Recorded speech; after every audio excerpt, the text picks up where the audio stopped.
ভোরের রোদটা কাঁধে গায়ে, মেটা নামে রাস্তায় চাকার নিচে গান বাজে আজ, ডাকে অচেনা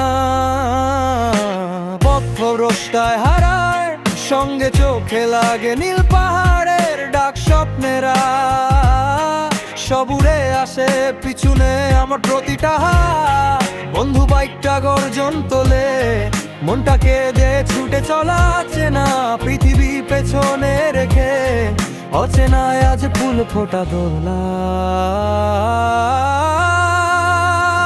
আমি ছুটি দার্জিলিং এর পথে, মেঘের মাঝে হারায় সব ক্লান্তি, আমার চায়ের গন্ধ ভিজে আসে হাওয়া বেশ স্বপ্ন হয়ে দাই ভাই দূরের পাহাড়। ও হলে দার্জিলিং আজ মনটা যায় উড়ে, বাইক চড়ে স্বপ্নের রাস্তায় তোমায় ঘিরে।